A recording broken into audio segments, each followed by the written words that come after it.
You know what? Let me set the lighting over here. Um, this is my place. It's my little cave.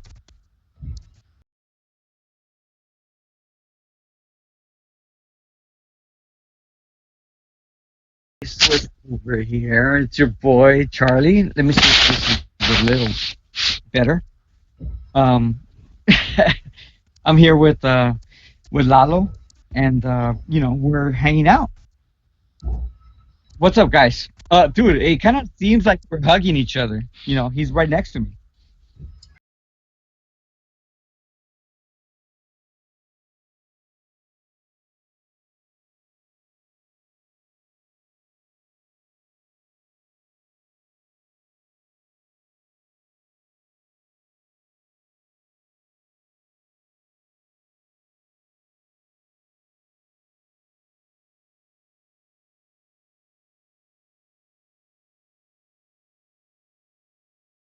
Charlie, Go for it. I have a few I'm quick here. questions for you. So what year did you start DJing, and what was your first record, first vinyl? Okay, I started DJing back in. That's a good question. Like '87, and I want to say it was "Show Me" by the Cover Girls.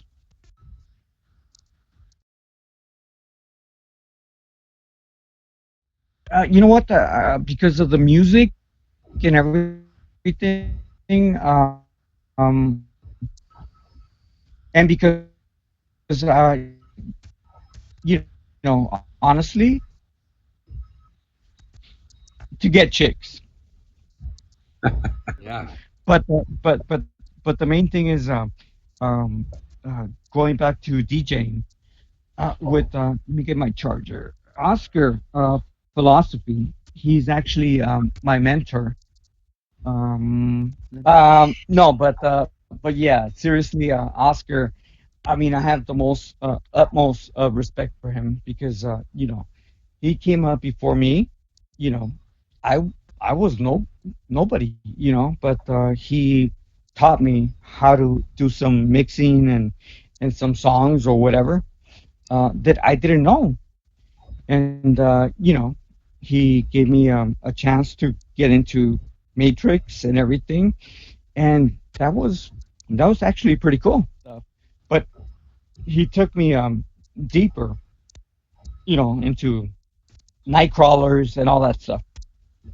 And it was a cool thing. And from that point on, I just evolved into just playing house. And I wasn't comfortable with it at first, but I did. So yeah, Oscar was the bomb. I got to work with like I said, Infinity, Shakespeare, um, Humpty, Henry, all those guys. Those guys are cool. They don't even, you know, they're really nice people.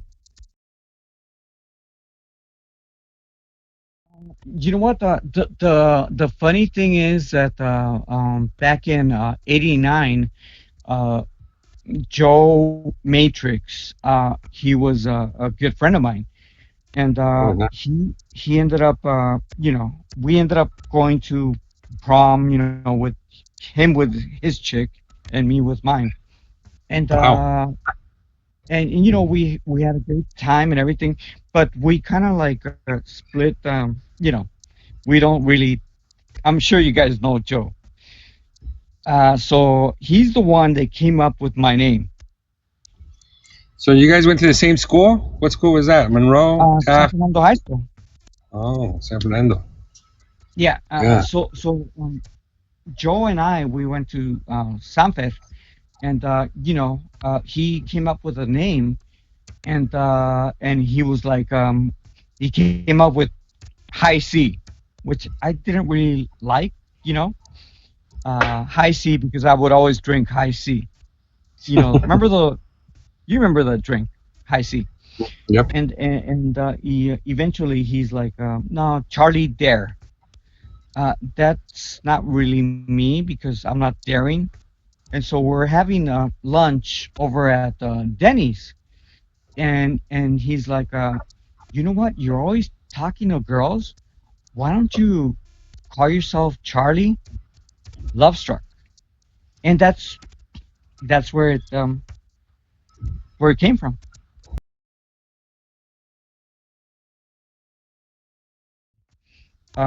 Me and my cousin, we used to take the bus over to Tower Records over in Panorama. Hmm. You guys know where Panorama is, Yes. and Yes. we would get on the bus. But what I would do is, I know it sounds messed up, but I would rip up a dollar in half, and I would kind of like fold it in the middle, like make it seem like it was like $2 because back then it was a dollar to get on the bus. So I would give them half the dollar, and I would do use the other dollar, and we would just slide it in. They wouldn't care. Yeah, Your collection. you know what? Dude, I don't know, like 4,000. Wow. Impressive. Are you still buying vinyl? No, no, everything's on my laptop. Um, so I have everything on the side, and I don't really use them. But sometimes I feel like, oh shit, I don't have this record on my laptop, so I have to transfer it over. But I had my boy Eddie, my best friend, Eddie Salazar. He's on Facebook. Um, yeah, I would have people help me. I would hardly ever carry any stuff because first of all, believe it or not, I'm skinny. So so I would just have a couple of people carry all the records or whatever, and at the end of the night, give them some money. Nice. What else are Very you gonna nice. do? Yeah, but Yeah. well, yeah, but those motherfuckers were heavy. The crates, and then let me tell you one thing. I used to have to carry speakers. That's not. That's kind of that's kind of tough. But back then, I was only in my 20s, so I could do it easy. And nowadays, dude, even the 1200s, they weigh so much.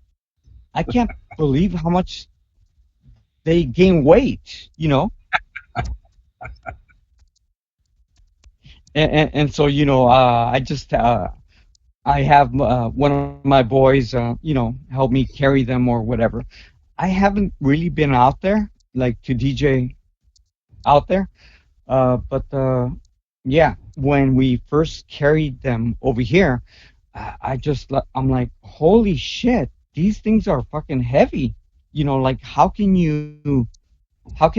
I ever carry it back then? Yep. That's easy. Show Me Love, number one. Robin Hmm. S. Show Me Love, Okay. Robin S. Yeah. And you know what? One of my go-to songs is "Feel Good." By B Code. You know, Hmm. those two are my go-to songs. Because they're just great songs. Whatever.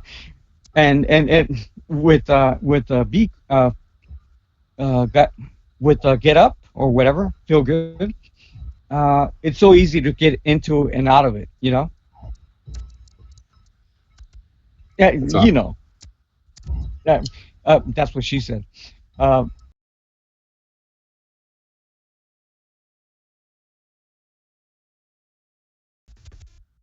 you know what the thing is, that I met the owner, and Victor, and I just pretty much just talked to him, because I would buy a lot of records, vinyl, and I just pretty much just I told him, hey, dude, I can work here.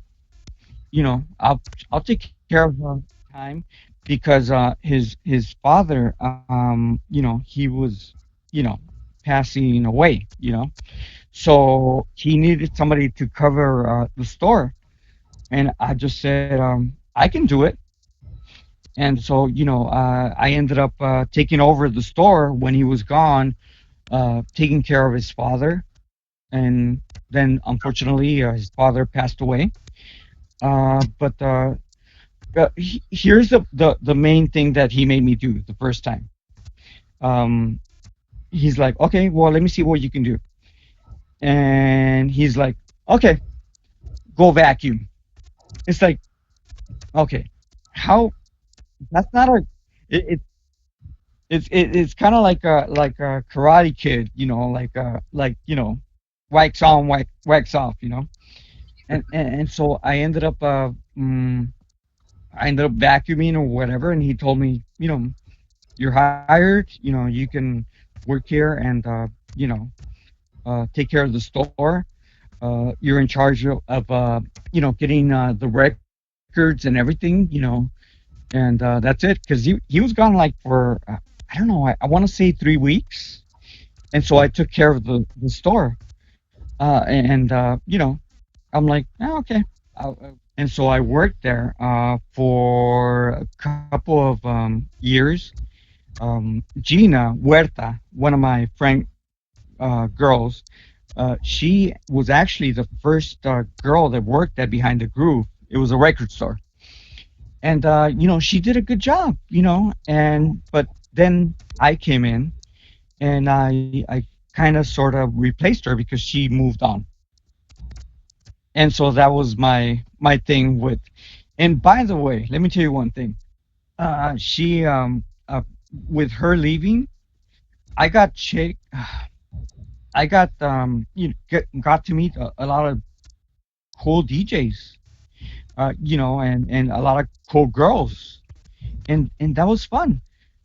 And So it helped me, like it was kind of like one of the things that helped me escalate into getting a better rank in DJs or whatever. So uh, and it was fun.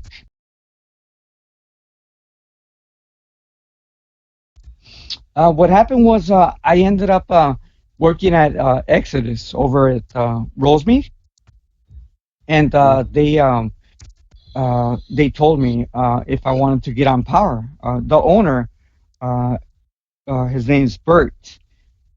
He ended up, asking me, and I said, okay, I'll do it. He's like, but you have to have an angle. So that's when I came up with Charlie's Angels, which was catchy, and so I ended up finding five friends that they were cute. Actually, they were hot. So I took it with me, and they had a good time there, just having listen. They got on the mic and everything, and they met Henry, Humpty, and all the guys. So who came up with But the idea either of way, Angels? you know what? Back then with the Chinese Angels. Yeah, who came up with that idea? Okay. Uh, uh, uh, Joey used to work at Power also. Joey Boy, remember him? He used to work at Power. Joey Boy, the something kids or whatever, the crazy kids, or they used to work at Power. So I walked in with five girls, and he's like, "Oh shit, hey Charlie, what's up? Oh, you got the Charlie's Angels." I'm like, you know what? I never thought of that. And so so it stuck. And every time I would go, Humpty would tell me, hey, where's Charlie's Angels? Just hang out, and we would drink in the studio, and it was great times. We would drink and with Joy Boy and the other guy, I forgot his name, and we would have a great time. and that's it. We would go back to behind the groove. Okay, hardly anybody knows this. We would go over to behind the groove after we taped it because we used to tape it at 8 o'clock. Hmm. And But the show would broadcast at noon. I mean at noon, midnight. And Mm. so we would be partying or whatever at the record store, which by the way, the owner wasn't there. So I had the keys. Okay, so it would seem like I was part of I was the owner. And yeah, we would just have drinks there or whatever, and wait till midnight to listen to the broadcast that we did with Humpty and the girls. And so we did that, and sometimes a couple of people would stop by that I don't want to mention, but yeah, so we would just have fun. Oh my God, dude, where the fuck you get that? Dude, I'm sorry I said bad words. You can cut it. The one that says Amoretto on the bottom, he passed away, right? Yeah, we. Uh, Yeah, no, his name was Balan. Dude, I gotta get a copy of that. Dude, that is, dude, if you make me, we love it. Oh my God, dude. Oh, Hurricane. Yeah. I uh,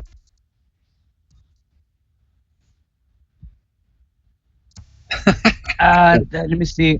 No, it wasn't it was at Hurricane's house, and we DJ'd there.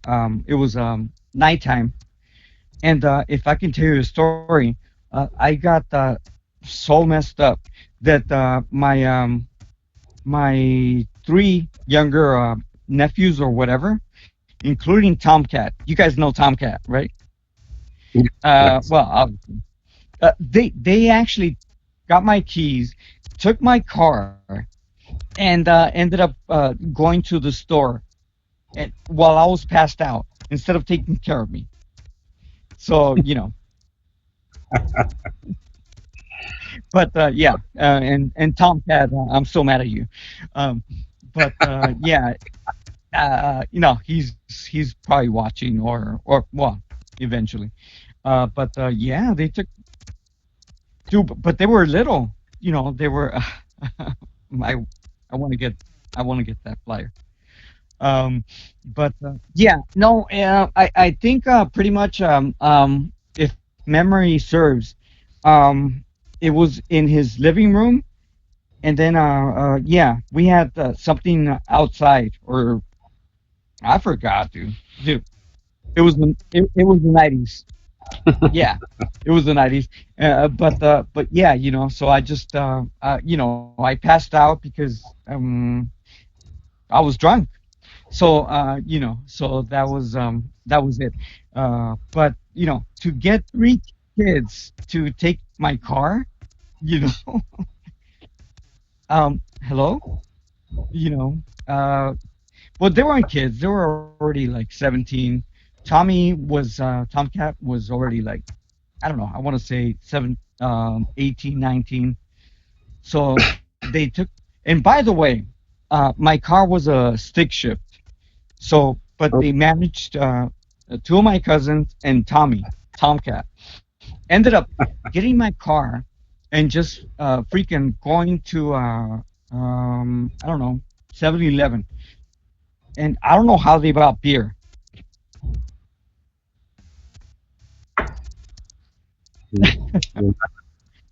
They were little. Yeah. That was one of the things that my cousin Eddie and we put together for some reason, and we had to ask permission from his mom to actually do it. And so she gave us permission or whatever, and we did it. But the funny thing is that every time it was about to be my turn to do a set, Mhm. the cops would show up. Oh, Because it was I used to like going on like around 11:30 or whatever. Shakespeare would be on before me, which is around 11, so I would go on after. But yeah, that that's an epic, and I can't believe that you found that.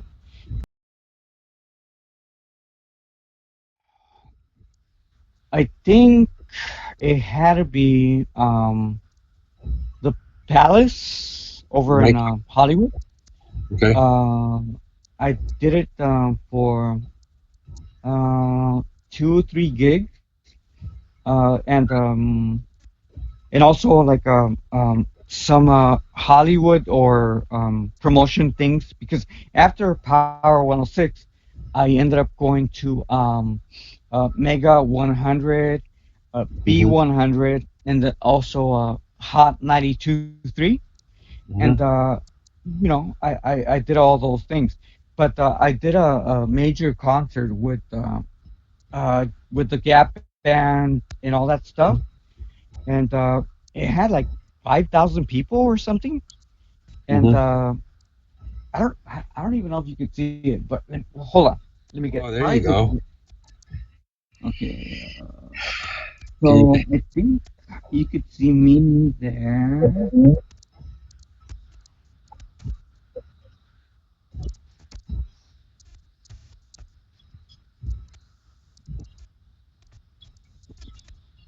Yeah, Yeah, that'd be fun. yeah, because there's a glare. But yeah, it was overwhelming that I could play in front of 3,000 or 5,000 people.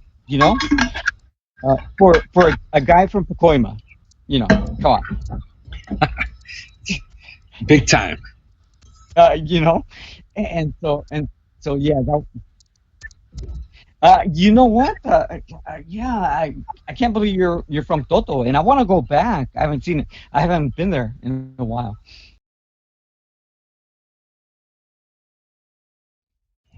So, Charlie, what is your future in DJing? Are you going to continue? Are you starting back up? Or what's the goal?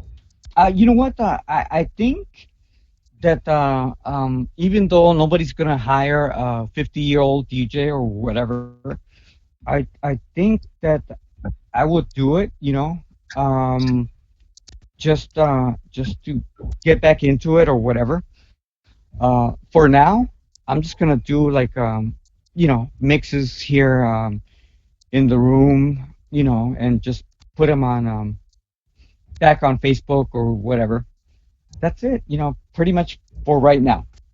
Um, I don't see myself out there because right now there's so much crap going on. You guys know, Right. and I don't want to expose myself to that kind of stuff. So I do see myself going back if it's somebody that I know or whatever, and I have protection. Um, well, not that kind of protection, but yeah, just yeah, I do see myself. I see myself maybe getting back into radio or whatever.